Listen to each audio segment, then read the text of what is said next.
gente, tudo bom com vocês? Eu sou a Alice e esse é o Ali aqui e hoje é o dia. Sombriossos acabou de chegar na Netflix e eu já estou prontíssima para falar com vocês sobre essa série. Então se você ainda não é inscrito no canal, se inscreve aqui embaixo e deixa o seu joinha nesse vídeo. Se você me acompanha aqui no YouTube, você sabe que na quarta-feira saiu o vídeo sem spoilers de Sombriossos. A Netflix me mandou, eu recebi com antecedência, assistir e trouxe as minhas primeiras impressões. Então se você ainda não terminou de assistir a série, recomendo muito que você clique aqui no izinho e vai assistir o vídeo que não tem nenhum spoiler, mas eu comento o geral do que eu achei da temporada. Mas hoje a gente vai conversar sobre a primeira temporada de Sombriossos com spoilers. Então se você não assistiu a série, não recomendo esse vídeo pra você. Hoje eu não vou me aprofundar muito em questões dos livros. Eu acho que tem algumas questões que eu gostaria de comentar sobre os livros, né? Algumas diferenças e tudo mais. Mas eu vou deixar isso pro nosso vídeo de livro versus série que vai sair na semana que vem.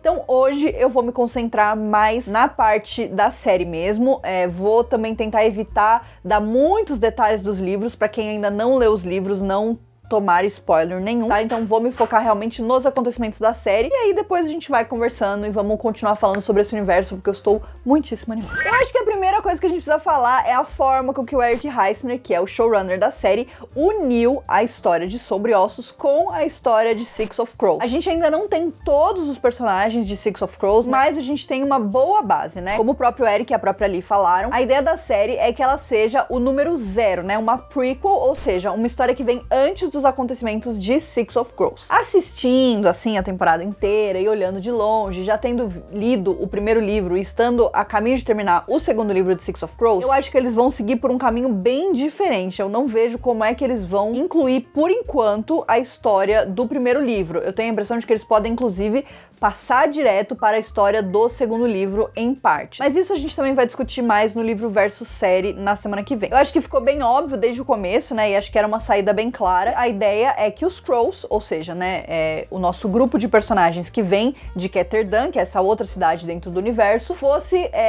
ter a missão de sequestrar a Alina. Porque lá no começo de Sombriossos, a gente fica sabendo que a Alina é a Conjuradora do Sol, e a gente fica sabendo que ela é muito valiosa e que tem um monte de gente atrás dela. Mas no livro de Sombriossos, a gente só ouve essas histórias. A gente não, de fato, vê um monte de gente atrás dela. A gente vê algumas pessoas, né? Ela acaba tendo que fugir de algumas pessoas, mas eu acho que aqui, essa junção desses universos acabou tornando esse conceito mais palpável. Então foi mais fácil da gente ver o quanto uma Conjuradora do Sol era uma coisa valiosa e importante pra eles, né? Apesar que ela tá valendo só 1 milhão de Krug, a gente sabe que tem, né, outras recompensas no universo dos Crows que valem muito mais, mas tudo bem, vamos só seguir em frente, entendeu? Vamos só seguir em frente. Eu gostei muito dessa junção, eu acho que de longe isso é uma das minhas coisas favoritas da série, porque eu acho que foi uma coisa que ao mesmo tempo que eu fiquei muito satisfeita de ver a história que eu já conheço se desenvolvendo, né, que é a parte da Alina, do Mal, do Darkling e tudo mais, tudo isso era uma parte que não tinha muitas surpresas, porque eles pegaram e foram trazendo direto do livro. Eu ainda assim consegui ter uma experiência cheia de surpresas ao ver a forma com que eles estavam unindo esses dois universos. E, como eu falei no meu vídeo sem spoilers, de longe a minha parte favorita, como eu falei no vídeo sem spoilers, é quando esses dois universos colidem. Tipo assim, pra mim isso é demais. Então tem uma cena que eu, juro por Deus, eu não sei nem o que foi de mim nessa cena, que é o momento onde o Darkling encontra o Cass. E aí os dois estão frente a frente e eles vão se enfrentar e você fala, pelo amor de Deus, o que vai acontecer, sabe? Tipo assim, dá um negócio, uma sensação muito boa de uma coisa nova, de uma coisa diferente, que você ainda não viu, que você não sabe o que vai acontecer. Ah, eu não sei, eu fiquei assim, empolvorosa de verdade. Esse momento, essa cena pra mim é maravilhosa. O Darkling foi muito Darkling e o Cass foi muito Cass nessa cena, então tipo assim, tudo perfeito. Pra mim é isso, entendeu? Eu acho que isso mostra o como essa junção de universos foi boa, porque nenhum personagem precisa sair do papel deles, né, ou deixar de ser quem eles são nos livros pra fazer sentido. E obviamente a gente vai falar mais do final daqui a pouco, porque, né, a gente tem bastante coisa pra dizer, mas no final a gente também tem realmente dois mundos colidindo ali, dos Corvos junto com o pessoal dos Grisha e a Zoya com a Inej e o Mal e o Jasper e o Cass e todo mundo e a Alina. Ai, olha, pra mim é tipo assim, eu fiquei enlouquecida. Eu fiquei enlouquecida com esses momentos, pra mim realmente foram assim, o auge. Inclusive logo antes dessa cena que o Cass e o Darkling se encontram, né, os Corvos estão fugindo dos Grisha e do pessoal do Darkling porque eles roubaram, né? Em teoria, eles sequestraram a Alina com o sucesso do Pequeno Palácio. Então o Darkling tá pé da vida, vai atrás deles, e aí a gente tem a Inej contra uma Grisha e o Jasper contra um Grisha também. E assim, pra mim, eu não sei explicar, essas cenas todas foram perfeitas, incríveis, maravilhosas, nenhum defeito. Além disso, a gente tem também, então, né, a história da Alina. Então ela vai lá pro Pequeno Palácio, ela vai conhecer mais os poderes dela e tudo mais. E, como eu tinha falado também, eu acho que eles mudaram um pouco a história dela com o Mal, não necessariamente no sentido de acontecimentos. Eu acho que até a parte que ela e o Mal se reencontram, depois que ela foge do Pequeno Palácio, até ali você não tem certeza se o Mal tem sentimentos por ela ou não, o que é muito doido. É lógico, porque o livro é narrado em primeira pessoa e ela não acredita que ele tenha sentimentos, né, porque o Mal é lindo e maravilhoso, é o homem mais bonito que já andou na Terra. Ela tem sentimentos por ele e ela acha que ele enxerga ela como uma irmã, né, como amiga, e é isso. E aqui, como a gente sai da visão da Alina e a gente tem a visão geral de tudo, eu gostei muito que eles fizeram essa mudança, que desde o começo a gente sente que existe essa química entre eles, né, essa coisa assim, da mesma forma que a Alina sempre fez tudo pra ajudar o Mal e pra ficar junto com ele, ele também fez tudo pra ajudar e ficar junto com ela. Logo no começo, quando eles vão atravessar a dobra pela primeira vez e eles começam a ser atacados pelos Volcra e tudo mais, a gente sabe que no livro, o poder da Alina nesse momento, ele saiu na hora que o Mal estava sendo ameaçado. E na série, eles decidiram fazer o poder sair dela na hora que ela estava sendo ameaçada. O Mal já tinha sido atacado, óbvio, ela tentou ajudar, né, e tudo mais. O poder dela estoura na hora que ela tá sendo puxada e ela pega na mão dele e aí o bagulho fica doido, entendeu? E pra mim, isso foi um ótimo exemplo de uma mudança sutil, mas que faz toda a diferença, porque a Alina, afinal, ela também quer se preservar, né? Ela quer se autopreservar também, não é só por ele. Eu acho que é muito por ela também. E eu sinto que com o passar dos livros a gente vai entender que ela tem essa vontade de mudar as coisas por ela. Acho que isso funcionou bem demais, acho que isso foi uma coisa extremamente acertada, junto com toda essa mudança da história dela com o Mal, né? O próprio Mal, ele quer proteger ela a todo custo, a hora que ela é levada, ele corre atrás dela. Pra mim isso é uma grande diferença, né? Porque o Mal do livro, ele é muito blasé em relação às coisas, né? Ele não demonstra nada. E aqui a gente tem um Mal muito mais aberto.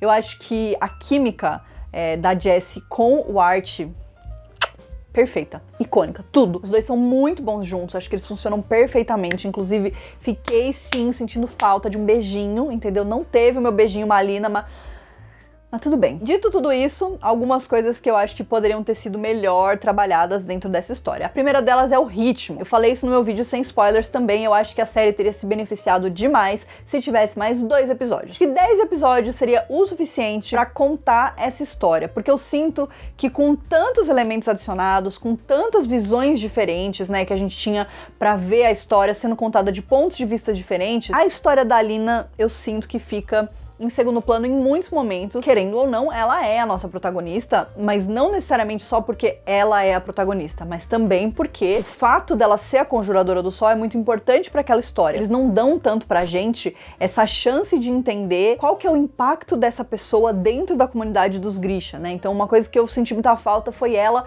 dentro do Pequeno Palácio, mais tempo lá, mais tempo mostrando como ela se sente deslocada, como os outros Grisha não aceitam ela, como ela parece não fazer parte, porque depois isso vai ser muito importante pro desenvolvimento da relação dela com o Darkling, né, e da relação dela com os poderes dela, com ela se autoaceitar. Eu acho que tudo isso faltou. Aqui na série a Alina, ela é meio Shu, ou seja, ela é de outra etnia, isso causa uma estranheza nas pessoas e também muita xenofobia, né? Tipo assim, um preconceito bem forte em cima dela. O fato dela esconder o rosto, né? Logo no começo, que a Gênia sugere que ela esconda o rosto porque ela quer que as pessoas vejam o poder dela e não logo de cara o fato dela ser diferente. E eu acho que tudo isso é muito enriquecedor pra história. É uma coisa que a própria Lee, ela falou que ela queria que essas coisas fossem adicionadas porque ela achava que isso só traria benefícios pra história.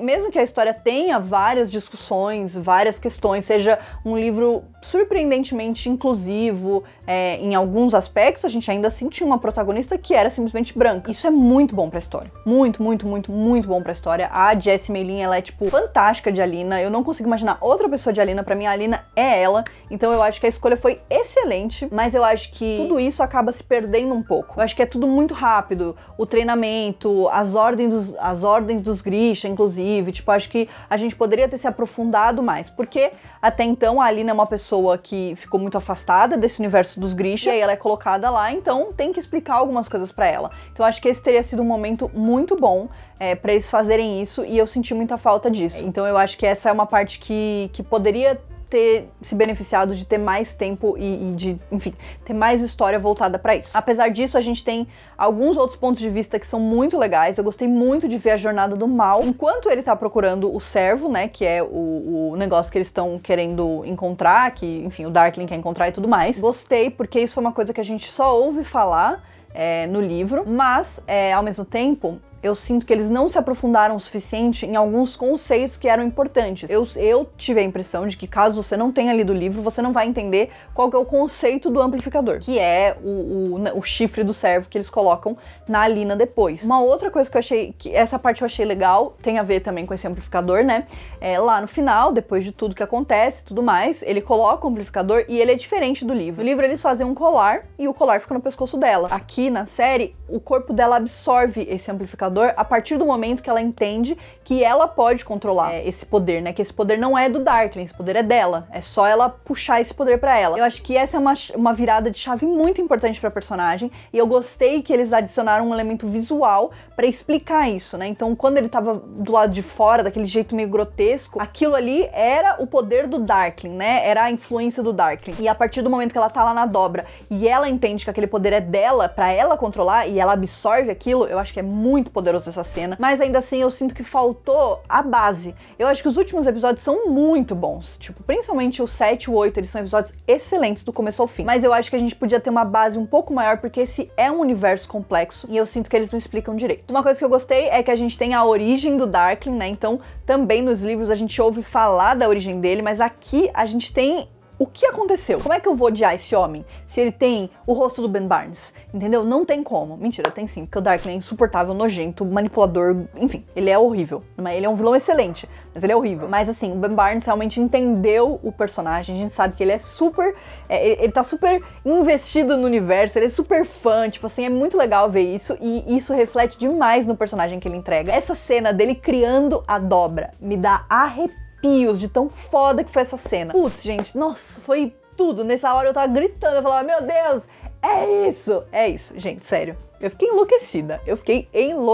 Falando um pouquinho agora dos nossos corvos, que acho que é importante a gente falar, a gente tem a Nina e o Matthias, que são os nossos...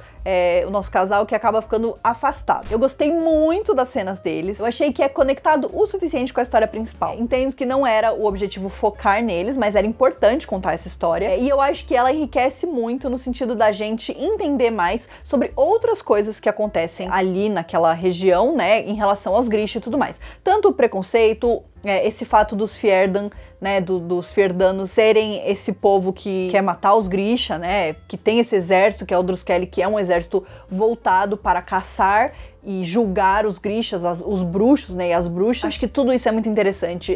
Eu acho que essa é uma das partes que eu mais gosto dentro do universo, porque eu acho que isso enriquece muito. Isso torna esse universo muito mais complexo, e não tão preto no branco assim. Então, tipo, tem pessoas que gostam, tem pessoas que não gostam. E o que acontece quando você e a sua inimiga mortal são obrigados a sobreviver juntos? E toda essa situação da Nina com o Matthias é surreal. A dinâmica, a química dos dois é fantástica. É isso, vocês entenderam quem é a Nina, quem é o Matthias, e vocês conseguiram trazer, todas as cenas deles são maravilhosas. E aí depois eles têm uma conversinha ali com o Fedor, né, que é um dos personagens que mora no Pequeno Palácio, é um dos integrantes do exército dos Grisha. E eu, sim, no livro, eu não achava o Fedor tão cuzão, e eu acho que eles deixaram ele mais cuzão, mas eu gostei. Achei que combinou com o personagem, gostei que ele foi falar com ela, que ele ameaçou, enfim, matar o Matthias, e ela acabou traindo ele, né, e denunciando ele. E meu coração se partiu igualzinho na cena que ela tenta pedir desculpas e ele não aceita, e ele fala que ele foi manipulado e tudo mais. Porque esse é o momento que a gente vai conhecer o Matthias lá em Six of Crows. Então, tipo assim... é isso, sabe? E agora a gente vai falar deles, né? Os donos da série, os donos da franquia, os donos de tudo, que são os Corvos, o Kaz, a Inej e o Jesper. Meus parabéns para essa escolha de elenco, os três são perfeitos, eles, assim, entenderam os personagens, eles trouxeram os personagens, deram vida pros personagens de verdade. Acho que a introdução deles, o primeiro momento que eles aparecem no primeiro episódio, eu só gritei. Eu gritava e eu ficava, meu Deus do céu, entendeu? Foi um surto atrás do outro. Então a gente vai conhecer eles, a gente vai entender que eles são uma gangue de Ketterdam, Titã, e eles, né, descobrem que existe essa missão de capturar uma pessoa que se diz a Conjuradora do Sol. Então existe todo um lance deles acreditarem ou não se ela existe, se ela é real, e eu acho isso muito bom. Porque Neji é uma pessoa muito de religião, de crenças, de acreditar, e eu acho que isso ajuda a fortalecer muito a criação da personagem. E o Kaz é um cara completamente cético, né? Ele é o total oposto da Neji, então assim, é um milagre que eles tenham se atraído, né? Mas o Kaz, ele não acredita, ele tá atrás do lucro, ele é essa pessoa. E aí, enfim, eles têm essa gangue e eles vão tentar, né, dar um jeito de pegar essa missão, só que daí tem várias questões dentro do lugar onde eles estão, né, que é o Barrow, que é esse bairro aí deles que é todo cagado, que é só de pessoas ruins, né, e tal. Então tem vários conceitos ali que vão ser trabalhados e tudo isso em Ketterdam, e aí eles,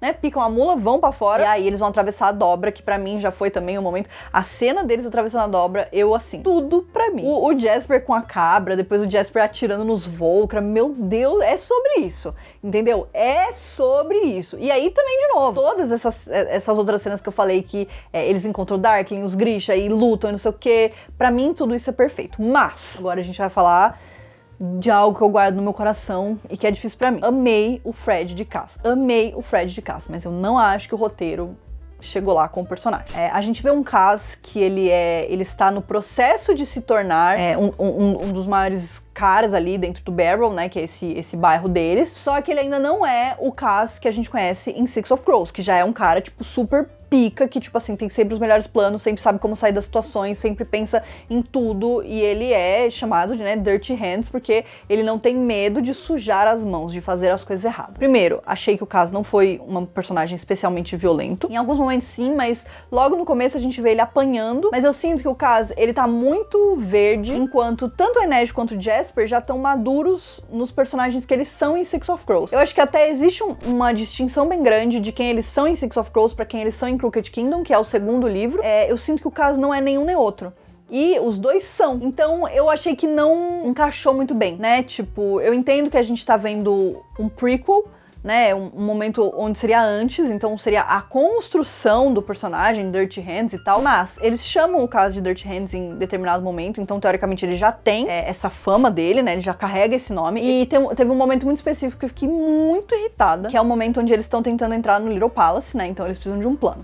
Eles tinham um plano que era a Nina acabou sendo capturada pelos Fjerdan, e aí o plano caiu por água abaixo, eles precisam de um outro plano. Eles até, inclusive, roubam o esquema, né, a blueprint lá do Little Palace pra ver se eles conseguem encontrar uma forma de entrar, um túnel, uma entrada secreta, enfim. Esse momento já começou a me irritar porque eles fizeram todo um plano que era invadir um lugar que tinha, né, esses esquemas do Little Palace e tudo mais, então a Neji vai lá, faz o negócio dela, o Jasper vai lá, faz o negócio dela e o Kaz não faz nada. Sabe, eu senti falta da presença, eu senti falta dele ali falando, eu sou o Kaz Brekker, tipo, é isso que eu faço, tá ligado? E a segunda coisa é que o Kaz, ele é excelente em abrir fechaduras. Qualquer tipo de fechadura, nenhuma fechadura segura ele. E não botaram uma fechadura pra esse homem abrir, né? Eu acho que isso pra mim, eu fiquei meio tipo, poxa. E nessa cena, inclusive, nesse roubo desses esquemas do Little Palace, tem uma fechadura enorme, e aí eles resolveram colocar uma fechadura super difícil, que tinha um outro esquema pra abrir e fechar, e não colocaram o Kaz fazendo. Então toda vez o Kaz, ele fica meio de lado, e eu sinto que isso se repete. Então, tipo, eu sinto que eles não aproveitaram o potencial do personagem. E aí logo em seguida tem um momento que eu fiquei muito irritada. Eles, né, encontraram ali um beco sem saída, não tem plano pra entrar no Little Palace, e quem vem com o plano é esse outro cara que entrou aí e tal, que é um cara que depois vai trair eles e tudo mais, mas nesse momento, o plano pra entrar no Little Palace tinha que ter sido do Kaz, porque é o clássico plano dele. Como é que esse cara que chegou hoje já sabe tudo que a Neji é capaz de fazer? Porque teoricamente, né, ele não deveria conhecer tão a fundo assim as habilidades dela, a ponto de saber que ela poderia substituir, tipo, justo a personagem principal, sabe? Eu acho que esse é um plano do Kaz. E aí deram esse plano na mão desse cara, e pra mim, eu fiquei assim, ó, fiquei um pouco indignada. Eu achei que o roteiro cagou na cabeça. E aí o personagem fica lá meio tipo, tá bom, vamos fazer isso. E aí também na hora, a gente tem essas habilidades, o Jasper tem habilidade, o Kaz, tipo, não, eu me viro. Tipo, porra, mano, vocês têm um personagem aí, só usa o personagem. Ai, gente, olha. Eu acho que depois ele dá uma volta por cima, eu acho que o personagem melhora, eu acho que eles seguem alguns caminhos que eu gosto com o personagem, que eu acho que se aproxima muito do que é o caso dos livros. Mas ainda assim, eu acho que faltou a gente entender por que ele é essa pessoa, por que ele é o cara, um dos caras mais temidos do Barrow, por que tanta gente vai atrás dele, porque, sabe, tipo, acho que faltou um pouco desse contexto pro personagem, acho que eles tentaram deixar ele muito soft no sentido de ele ainda não chegou lá, né, ele ainda não é aquele caso, mas eu acho que ele não é nenhum caso nesse sentido, porque, como a gente sabe dos livros, o caso desde sempre é essa pessoa. Então, pra mim, eu não gostei do que o roteiro fez com o personagem. Inclusive, a forma com que eles interlaçam as histórias dos corvos com a história da Alina, com a história do Darkling e tudo mais, acho que funciona sim, eu gosto, mas até a gente chegar lá, eu fiquei um pouco decepcionada, e essa foi, acho, o top maiores decepções da série foi essa. Eu acho que olhando o quadro geral, é uma temporada incrível, eu amei, achei uma adaptação excelente, gostei muito da forma que eles uniram as histórias, tenho muitas expectativas, espero que eles confirmem a segunda temporada logo, porque eu já quero. E é isso, a gente ainda vai ter teorias, então, de Sombriossos, do que a gente pode esperar pra ver nas próximas temporadas, e também a análise de livro versus série. Tô bastante animada pra fazer, porque tem muita coisa pra comentar. Mas é isso, se você gostou, então se inscreve aqui no canal pra acompanhar esses outros conteúdos sobre Sombriossos. Não esquece de deixar o seu like nesse vídeo e a gente se vê no próximo. Um beijo!